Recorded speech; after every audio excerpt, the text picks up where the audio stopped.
This is the Business Storytelling Show with Christoph Trapp. Name a top 20 storytelling podcast and a top 5% podcast globally. Christoph chats with thought leaders and experts to share tips and tricks that can help you tell your company's stories better to drive business results. Available wherever you listen to podcasts, live streamed on major social media channels, and part of the DB&A television network. Available on most U.S. television sets and streaming on Roku and Amazon Fire. Here's Christoph with today's episode. Let's go. That's right, business storytellers, let's go. How's it going, everyone? Thanks for joining me. Today we want to talk about thought leadership. All kinds of people want to be thought leaders, and then they don't have any thoughts that are leading us anywhere. They're just repeating the same old crap. Crap, my friends, is standing for content really annoying to people. So today I brought an expert on the show, Tonya McKenzie. She's a PR and brand consultant, sandandshores.com. You can connect with her there. And we're going to talk about that. How do you become a thought leader? Why would you want to? And seriously, where are you going to get these leading thoughts? Because if you don't have them, you're not a thought leader. Period. Full stop. Let's get her on the show here. Tonya, welcome to the show. I didn't warn you ahead of time, but fist bump. How are you? I'm pretty good. I'm glad to be here talking about what I love talking about, but with someone that clearly understands thought leadership and kind of the lack of, right? Well, at least I know how to talk about it. But so tell me about what is thought leadership and why is that important for companies? You know, I'll reverse engineer this for you. It's always interesting to me to see people that are saying, oh, I can create your content, get this book quick. It's basically a template that you go and you put your name on, but it's something that everybody has and everyone uses. That's not thought leadership. Thought leadership is really understanding a problem and solving it in a unique way. It's like, why is there so many different types of jeans? Because there's different problems that maybe women have with their jeans, right? It could be the shape. Maybe they have a different climate need down there, support, look. There's so many different types because there's so many different types of solutions that a person can purchase or buy into. There's thought leadership in products. There's thought leadership in services. For me, because I do public relations and branding, it's understanding, almost like you, is learning how to tell a story, how to tell the story of your brand, how to find solutions to a problem that make people want to work with you, getting them to know, like, and trust you based on the fact that you can help them solve a problem, maybe in a way that they've never been presented that solution before. So first you have to recognize who your target market is. Who are you talking to? And I think everybody wants to believe that their service or their product is for everybody. And the truth is it's not. You do have a target market. If you don't know how to identify that, then you get someone to help you. But then you really hone in on what their pain points are. How can you help them solve that problem, or at least put them down a path maybe they haven't traveled before? It's being unique.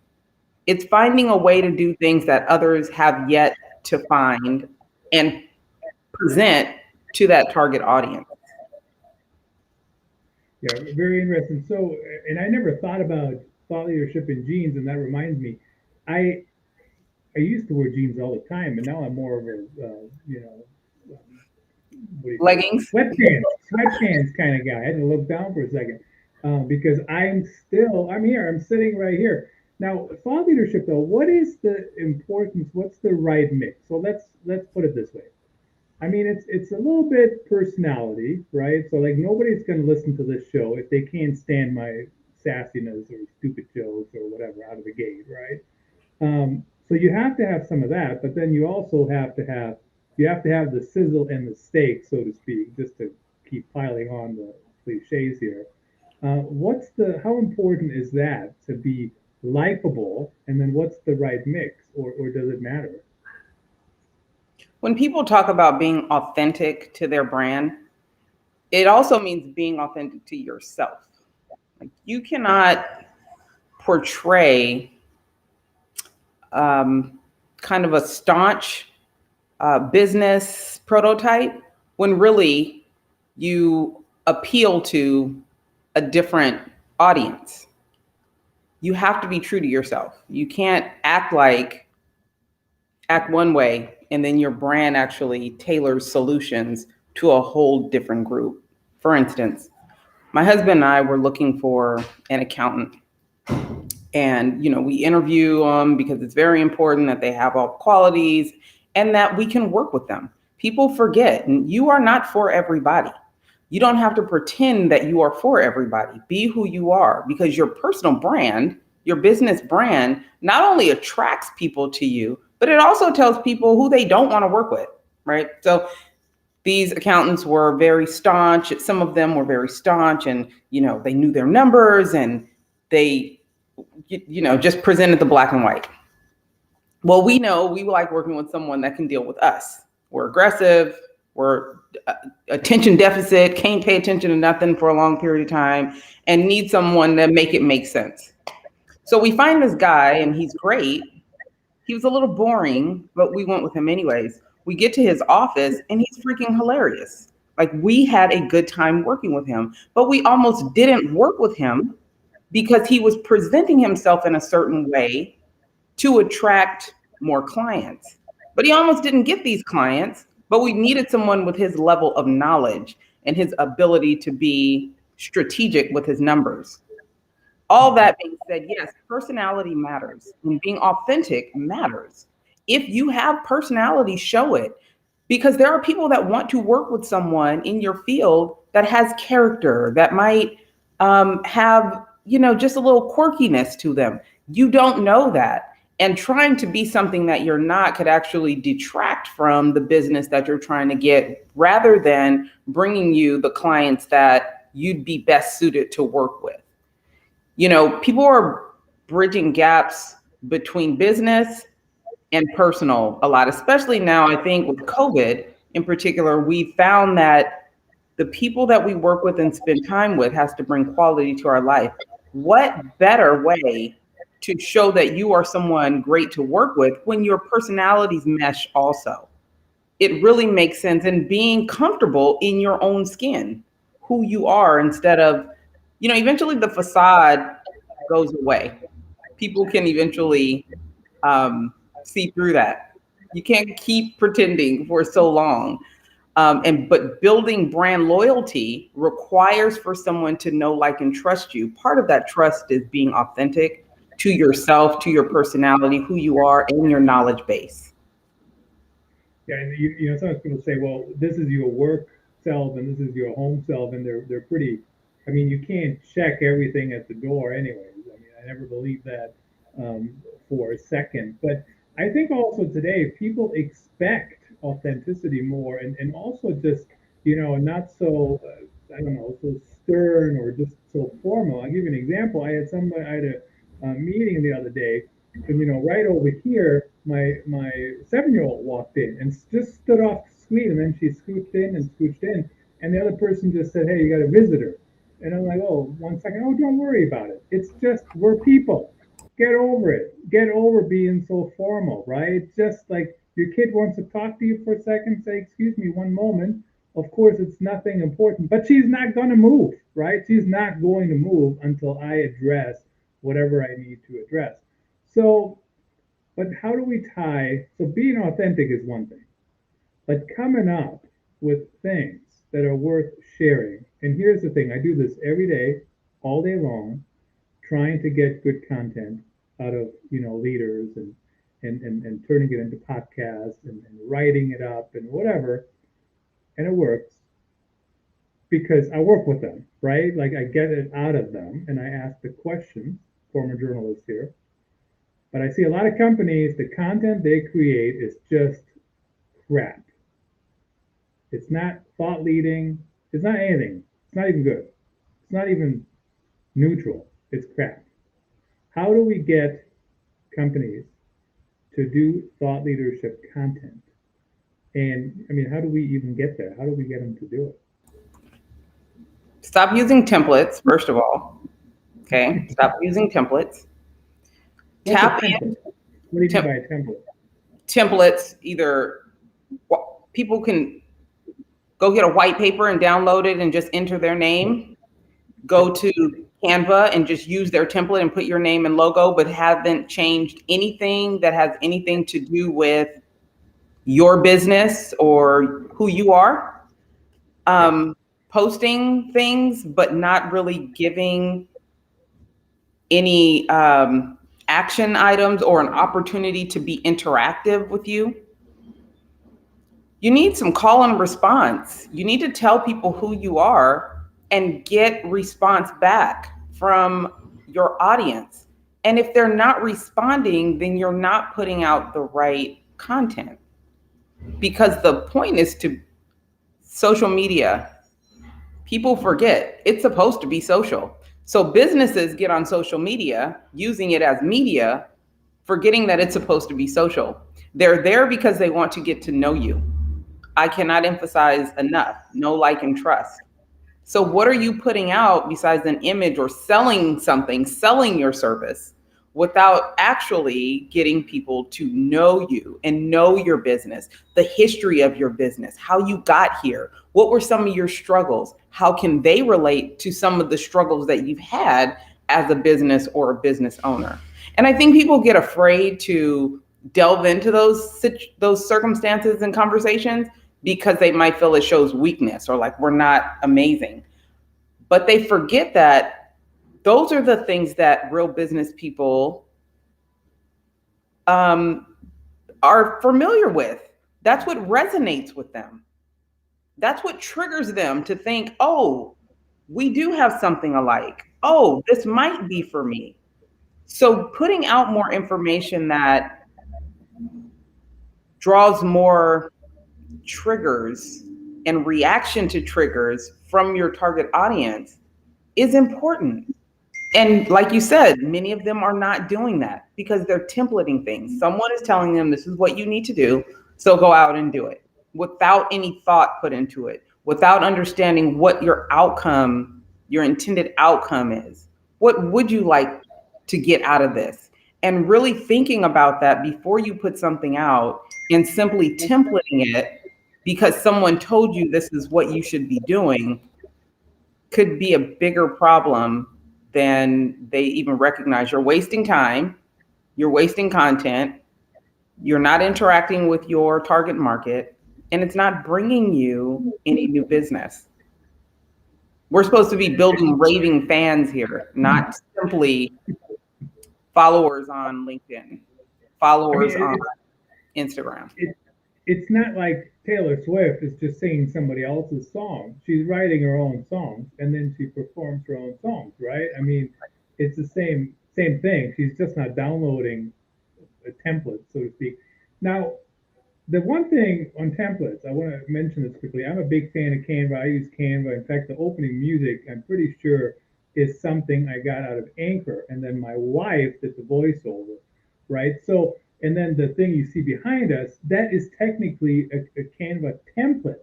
But then I got the DBNA television thing in the corner, and then I got the thing in the bottom, the below here, the business story. So my point is, like, not all templates are bad if you use them as a base, right? For to example, personalize it with your brand, and your brand should be authentically about you, not what someone else tells you would be great to post.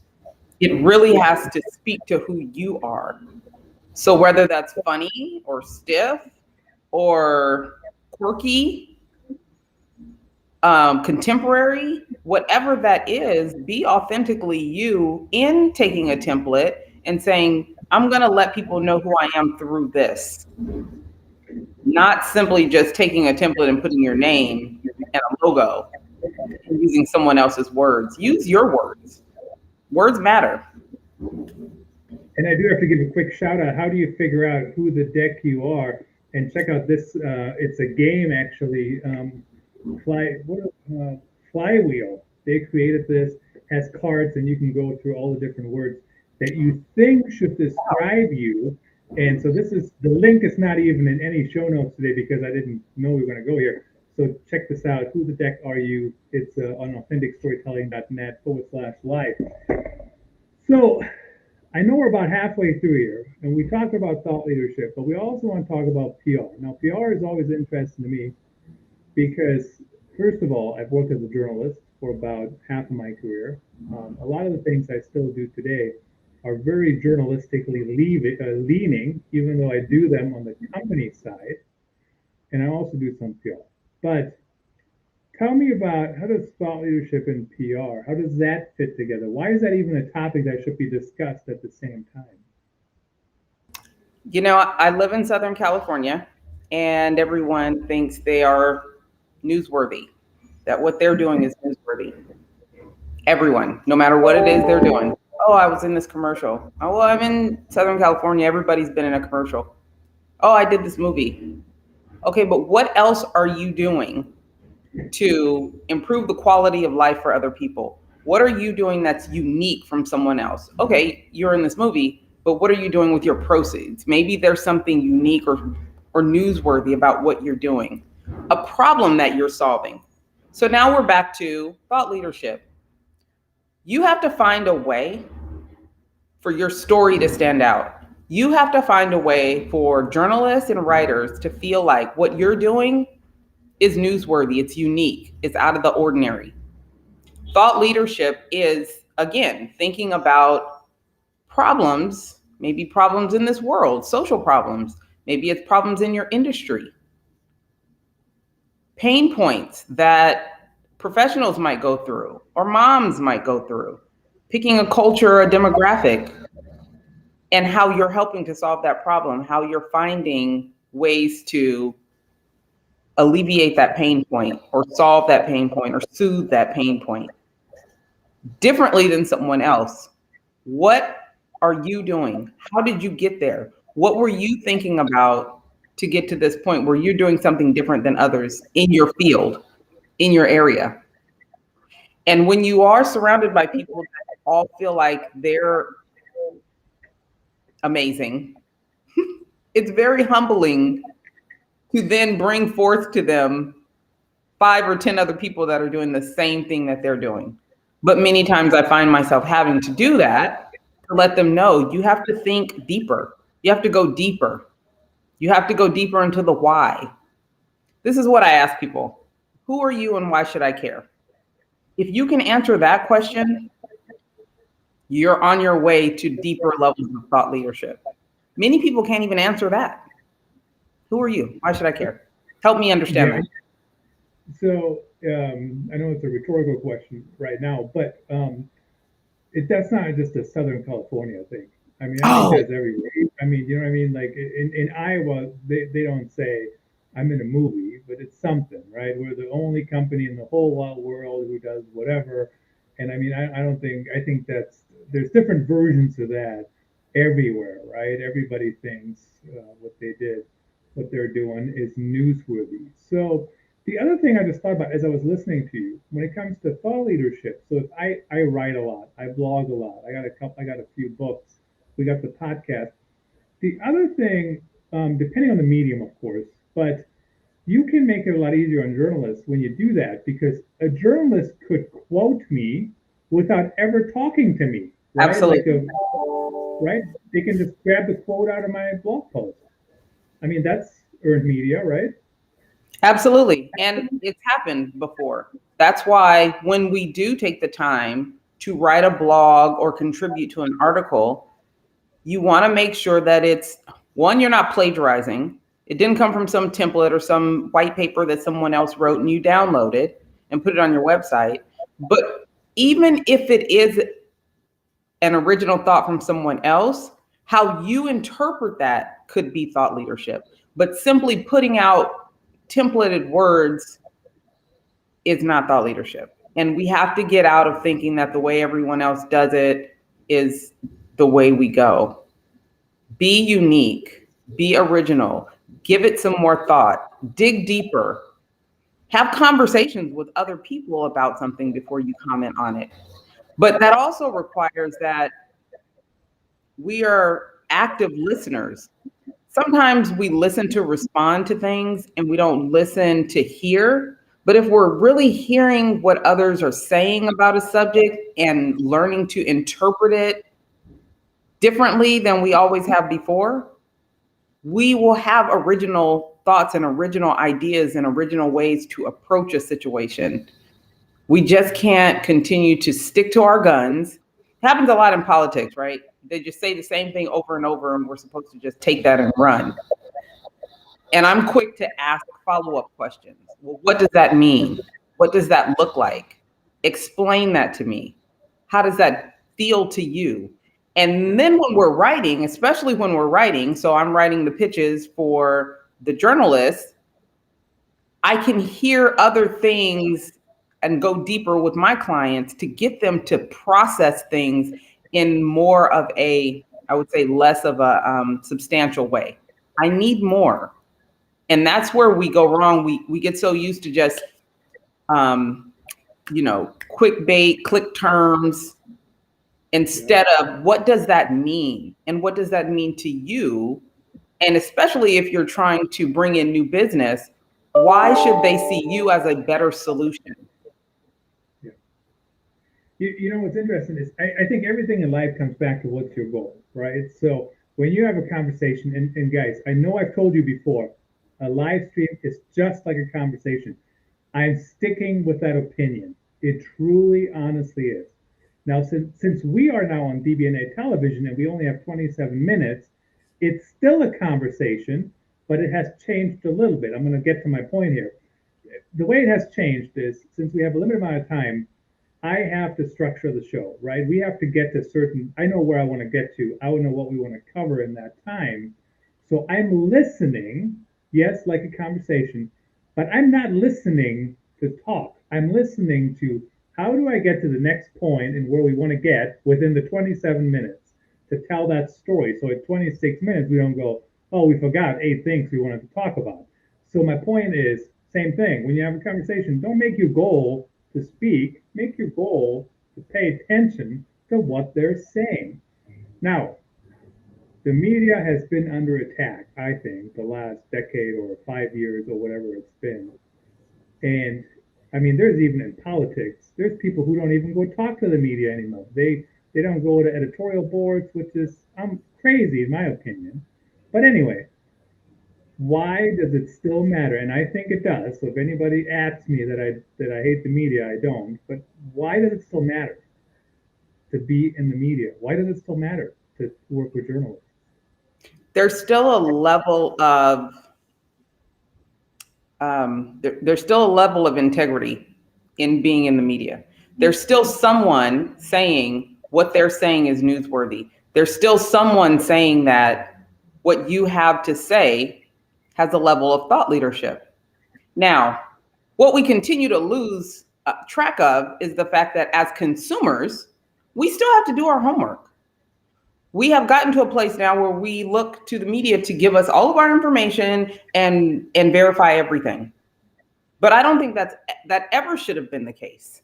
When someone tells you something, if it's something you're going to act on, it still requires you to do your homework. It still requires you to do your research. However, the media does tell you this might be something you should look into. This might be something that is a solution. This might be something, a fact that can change your quality of life or your trajectory. You still have to do your homework. Now, with PR professionals, our job is to get that information to the media. They check that before they put it out most of the time. How deep they go into verifying those things, that's really up to them. And I'm sure every station, every media outlet is different. But there's been enough mistakes now that everyone should know that, yes, they elevated this message, but I should still go verify if I'm going to act on it or if I'm going to move in a way that I'm taking this information that they gave me seriously. It is important that we acknowledge we can't be everywhere. We can't know everything. So media outlets are going to uplift and elevate certain messages. But as a consumer, we still have to be responsible for the actions that we take based on information that we get, no matter what media outlet it comes from. Yeah, absolutely. And interestingly about the media, um, it depends on what you say too, right? I mean, if I'm talking about the stuff I typically talk about, and it's kind of the accepted answer, so to speak, about podcasting or content or whatever, like they don't have to double check me, right? I'm just the person that said it to them. That's their quote or whatever. So you got to keep that in mind too. Now, in the last minute here or so, tell me, how can brands get started? Like, I know that's not a 1 minute answer, but how do we even start? You decide who you want to be and who you don't want to be, and that needs to be a part of your branding. Just like he showed you that game a minute ago, deciding who you are. I have a whole color scheme of, before you even start with your logo, words that represent you. What is your legacy? What do you want to be known as? And then you look at what problem you want to solve. Figuring out how you want to be unique from your competitor. So you got to do your research. You have to decide where you want to be in that industry and just get started. But you do have to tighten your brand before you start marketing, before you start doing your advertising. You don't want to confuse your consumer. And then you have to decide who your consumer is. Who is your target market? And as much as we want everybody to be our customer, we do have a target market based on who we are, who our brand is, what we represent, and the problems that we want to solve. But I always encourage, be a thought leader. Don't template your business after someone else. 100% agree. And the other thing is, the whole notion of getting started, I'm a big fan. When people said to me, Christoph, how did you know it was time to start your podcast? I say, have you listened to the first 40 episodes? They're horrible. They are terrible. The production is terrible. We didn't live stream. It's just, we didn't have backgrounds, whatever. So just get started. I think that's a fantastic advice. Tonya, it was great to have you on the show. Thank you so much for sharing your insights. I appreciate the time. You guys have a good one.